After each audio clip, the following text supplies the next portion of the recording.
ये जिद्दू कृष्णमूर्ति के जीवन से जुड़ी एक दिलचस्प घटना है। कहानी शुरू होती है लंदन में रहने वाली एनी बेसेंट से।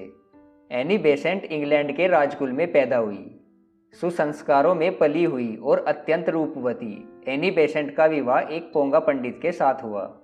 लेकिन कुछ समय बाद एनी बेसेंट ने पोंगा पंडित से रिश्ता तोड़ लिया और वह अकेली हो गई। इस बात की खबर जब लोगों को लगी कि एनी बेसेंट ने अपने पति से रिश्ता तोड़ लिया है, तो उसे बड़े बड़े अमीर लोग शादी के लिए प्रस्ताव भेजने लगे। लेकिन सबसे आश्चर्य की बात तो तब हुई जब उसके पास उस समय के सबसे बड़े आदमी बर्नार्ड शॉ का भी खत शादी के लिए आया। पर एनी ने उसके भी प्रस्ताव को हंसते हंसते ठुकरा दिया। इसलिए कहा जाता है कि जो सितारों के लिए जन्मा है वह धरती पर कैसे रह सकेगा। और इसी बीच एनी के हाथ एक ऐसी अद्भुत पुस्तक लगी जिसका नाम था द सीक्रेट डॉक्ट्रिन। उस पुस्तक ने एनी बेसेंट के जीवन में मानो आग लगा दी। जो पुस्तक एनी के हाथ लगी उसकी लेखिका उस समय की महानतम योगिनी रूस में जन्मी मैडम हेलिना थी। रूस में जन्मी मैडम हेलिना रूस से हिमालय आती है और उधर द सीक्रेट डॉक्ट्रिन को पढ़ने के बाद एनी भी लंदन से हिमालय मैडम हेलिना से मिलने आ जाती है। जब ये दोनों महिलाएं मिली तो उस समय लोगों ने बहुत विरोध किया और इन दोनों को फ्रॉड कहा। इन दोनों ने मिलकर यह तय किया कि धरती को एक विश्व शिक्षक की ज़रूरत है, तो क्यों न इस पर कुछ काम किया जाए।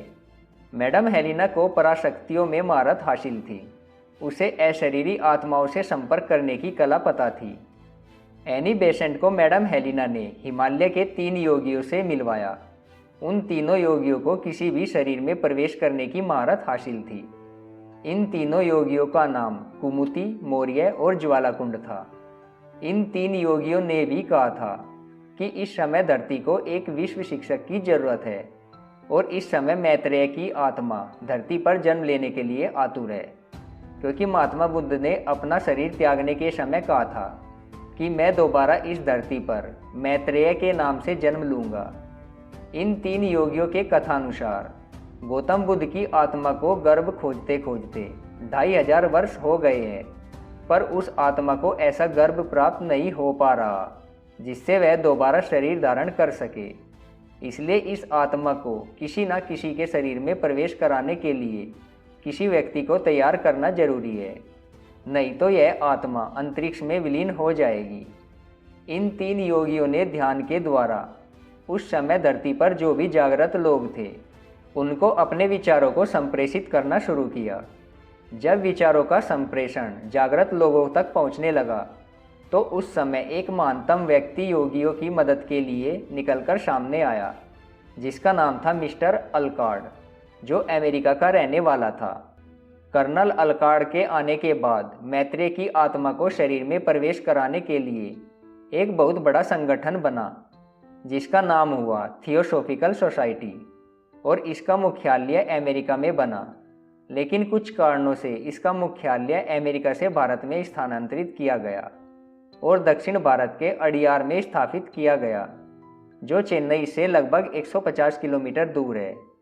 अब खोज शुरू हुई उस चेतना की जहाँ पर यह काम होगा। उन तीनों योगियों के संप्रेषण से प्रभावित होकर एक व्यक्ति और आया, जिसका नाम था Leadbeater. Leadbeater Theosophical Society में शामिल हो गया।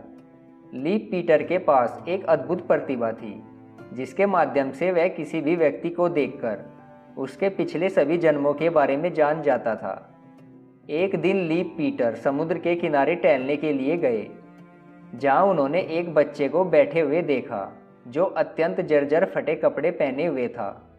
लीप पीटर ने उस बच्चे का आभा मंडल देखा तो उसके आभा मंडल में इतनी पवित्रता दिखाई दी कि लीप पीटर हैरत में पड़ गए कि जिस शरीर या बालक को हम पूरे विश्व में खोज रहे हैं वह हमारे बगल में बैठा है। दोस्तों, उस बालक का नाम जिद्दू कृष्णमूर्ति था। लीप पीटर ने कृष्णमूर्ति के पिछले जन्मों में देखा कि वह पिछले 11 वर्षों से हमारे साथ है और उस पर हमारा बहुत स्नेह है।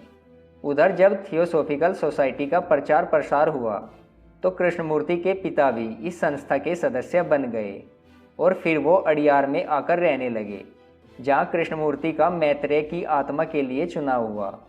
और फिर मैत्रेय की आत्मा को प्रवेश कराने के लिए तैयारी शुरू हो गई। कृष्णमूर्ति को तैरना सिखाया गया, टेनिस सिखाया गया और इनके दांत टेढ़े मेढ़े थे, जिसका डॉक्टर के पास ले जाकर सही इलाज कराया गया। और इसके अलावा भी कृष्णमूर्ति को सब प्रकार की ट्रेनिंग दी गई। इसमें सबसे बड़े आश्चर्य की बात यह है कि जितना श्रम गुरुओं ने कृष्णमूर्ति के साथ किया, उतना श्रम इस सदी में शायद ही किसी गुरु ने अपने शिष्यों के साथ किया होगा। हर रोज रात को 8 बजे एनी बेसेंट और पीटर कृष्णमूर्ति को हिमालय ले जाते और वहाँ तीनों गुरुओं से बातचीत होती थी। कृष्णमूर्ति को आदेश था कि जो घटना तुम्हारे साथ रात को घटती है उसको तुम सुबह एक डायरी में लिखना। परंतु कृष्णमूर्ति को ज़्यादा लिखना तो आता नहीं था, इसलिए उनकी बातें एनी बेसेंट लिखती थी। वही बाद में जाकर पुस्तक के रूप में प्रकाशित हुई। आपको यह जानकर आश्चर्य होगा कि यह पुस्तक कृष्णमूर्ति की प्रसिद्ध पुस्तकों की लिस्ट में आती है, जिसका नाम at the feet of the master है और इस पुस्तक का दुनिया की 40 भाषाओं में अनुवाद किया गया है।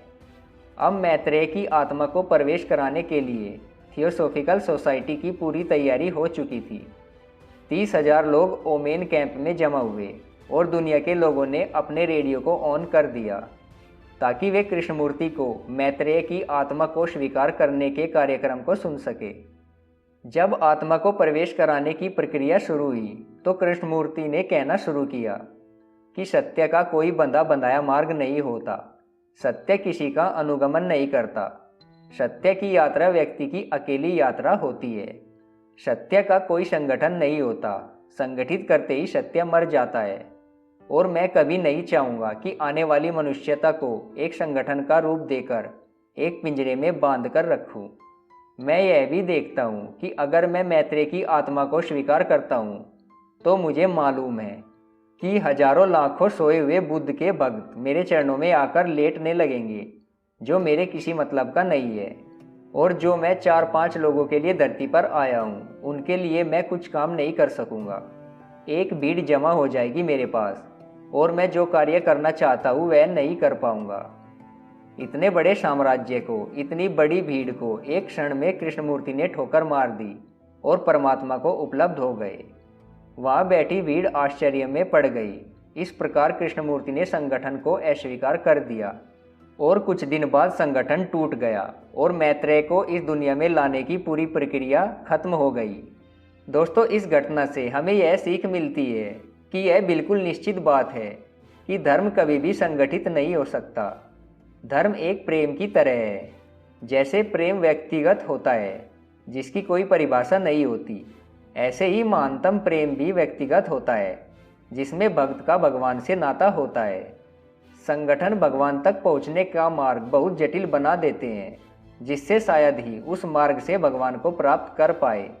इसलिए यदि आप भगवान को महसूस करना चाहते हैं तो आप सरल बनना सीखिए। दोस्तों, आज का वीडियो आपको कैसा लगा हमें कमेंट बॉक्स में कमेंट करके ज़रूर बताइएगा। दोस्तों, उम्मीद है आपको वीडियो पसंद आया होगा। वीडियो को लाइक और शेयर ज़रूर करें और ऐसी ही मोटिवेशनल और आध्यात्मिक वीडियोस के लिए हमारे चैनल को सब्सक्राइब जरूर कर लें। धन्यवाद।